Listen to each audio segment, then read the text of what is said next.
Halo teman-teman, selamat datang kembali di Nuansa Global Channel.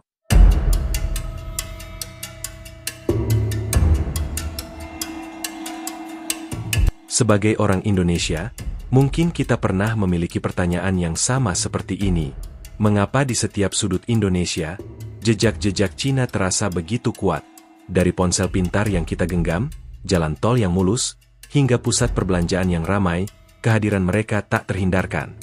Ini bukan suatu kebetulan, tapi ini hasil dari sebuah strategi yang cermat, sebuah grand design yang telah lama dirajut. Indonesia, dengan kekayaan sumber daya dan populasi besarnya, telah menjadi medan magnet bagi investasi global. Namun, ada satu pemain yang tak hanya sekadar berinvestasi, melainkan meresap, membangun, dan mendominasi dalam skala yang belum pernah kita lihat sebelumnya. Mereka bukan hanya pedagang, bukan hanya sekedar investor. Mereka adalah arsitek sebuah kesuksesan yang multidimensional. Bagaimana sebuah negara yang dulu kita kenal dengan produk-produk murah, kini mampu menguasai pasar, membangun infrastruktur raksasa, dan bahkan memengaruhi arah perekonomian kita. Apa kira-kira taktik tersembunyi di balik dominasi ini? Dan yang terpenting, apa implikasinya bagi masa depan Indonesia? Siapkah Anda menyelami rahasia di balik strategi naga Asia ini? Simak videonya dan kita bongkar satu persatu. Untuk memahami taktik Cina di Indonesia, kita harus mundur ke akarnya.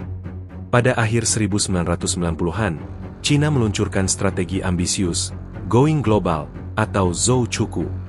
Ini bukan sekadar ajakan untuk berinvestasi di luar negeri, melainkan sebuah cetak biru ekonomi dan geopolitik untuk mengamankan sumber daya, memperluas pasar, dan meningkatkan pengaruh.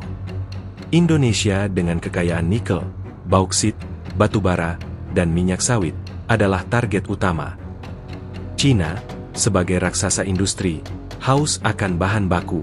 Mereka tidak hanya membeli, tapi juga berinvestasi langsung di sektor hulu, dari pertambangan hingga pengolahan. Tujuannya mengamankan pasokan jangka panjang untuk industri mereka.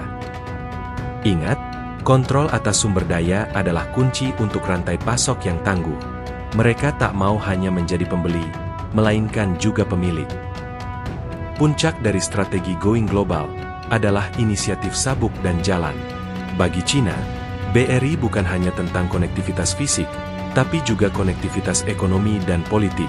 Di Indonesia, BRI bermanifestasi dalam proyek-proyek infrastruktur raksasa, kereta cepat Jakarta-Bandung, pelabuhan di Morowali, smelter nikel di Weda Bay. Proyek-proyek ini memang menjanjikan kemajuan, namun juga datang dengan kondisi tertentu. Pinjaman dengan suku bunga yang menarik, transfer teknologi yang selektif, dan keterlibatan kontraktor serta tenaga kerja dari Cina yang dominan. Ini adalah taktik cerdik untuk memastikan arus modal kembali ke Cina sekaligus menciptakan ketergantungan ekonomi. Invasi Cina bukan hanya di sektor hulu atau infrastruktur. Mereka juga menguasai pasar konsumsi. Siapa yang tak kenal Xiaomi, Oppo, Vivo, atau Realme? Merek-merek ini tak hanya murah, tapi juga menawarkan teknologi canggih dengan cepat. Mereka tak hanya menjual, tetapi juga membangun ekosistem penjualan dan layanan purna jual yang luas. Di ranah e-commerce, platform seperti TikTok Shop, dan investasi besar di Shopee atau Lazada, telah mengubah cara kita berbelanja.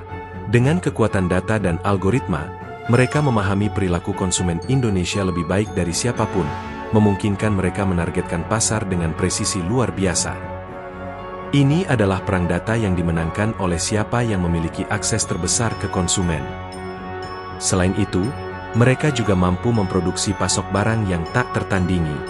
Mereka bisa memproduksi barang dalam jumlah miliaran, menekan biaya per unit serendah mungkin. Ketika produk-produk ini masuk ke Indonesia, mereka menciptakan disrupsi pasar, memaksa produsen lokal untuk beradaptasi atau gulung tikar.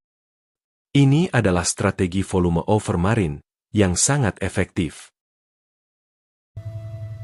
Selain pandai dalam memproduksi pasok barang, Cina juga cerdik dalam menggaet talenta lokal.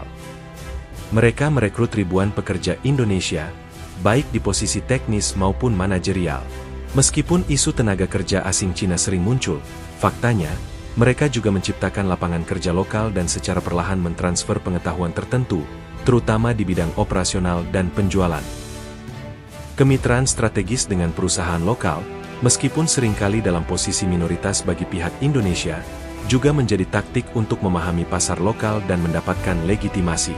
Pengaruh Cina di Indonesia tidak hanya sebatas ekonomi, tetapi juga merambah ke ranah budaya dan sosial.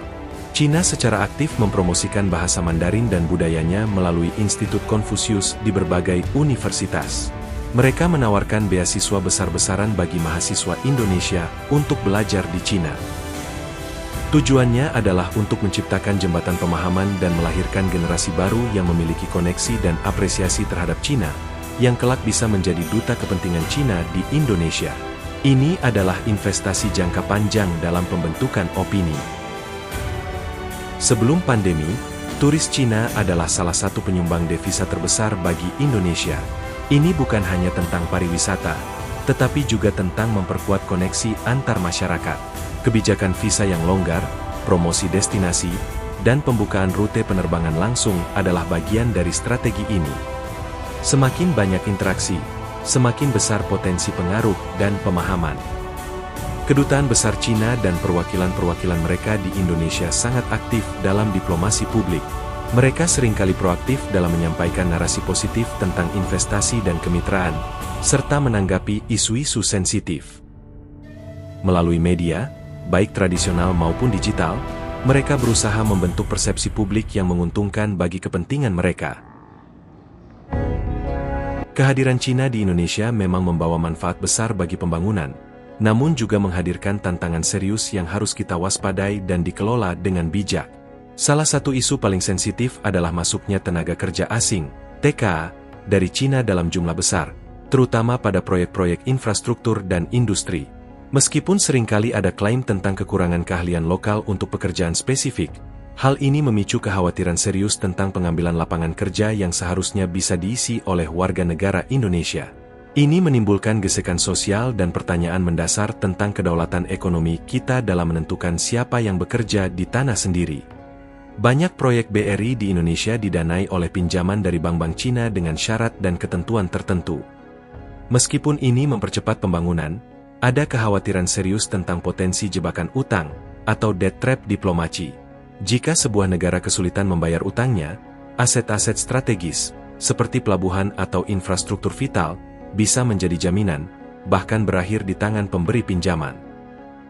Ini adalah ancaman nyata terhadap kemandirian finansial dan kedaulatan ekonomi suatu bangsa. Banjir produk-produk Cina yang murah dan masif seringkali menggerus daya saing industri lokal dan UMKM kita. Mereka kesulitan bersaing dalam hal skala produksi maupun harga. Selain itu, beberapa proyek investasi besar Cina, terutama di sektor pertambangan dan pengolahan nikel, telah menimbulkan masalah lingkungan yang serius. Pertanyaan besarnya, apakah manfaat ekonomi yang diperoleh sepadan dengan biaya sosial, lingkungan, dan potensi ketergantungan yang harus kita tanggung? Apa yang telah kita saksikan adalah sebuah strategi multifaset yang dijalankan Cina dengan presisi, visi jangka panjang, dan kapasitas implementasi yang luar biasa. Mereka tidak hanya melihat Indonesia sebagai pasar atau sumber bahan baku, tetapi sebagai mitra strategis yang krusial dalam arsitektur ekonomi global yang mereka bangun.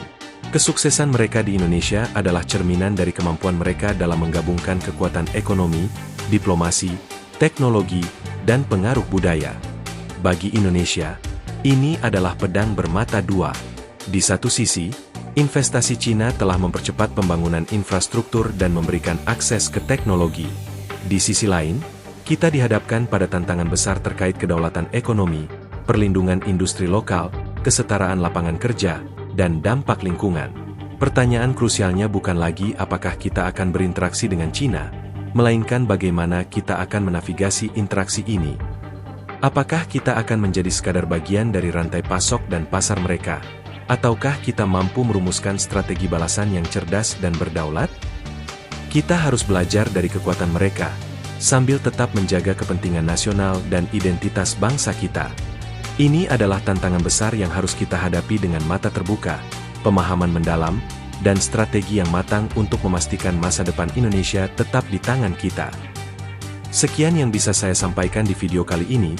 Semoga apa yang saya sampaikan di video ini dapat memberi manfaat serta wawasan baru buat kita semua.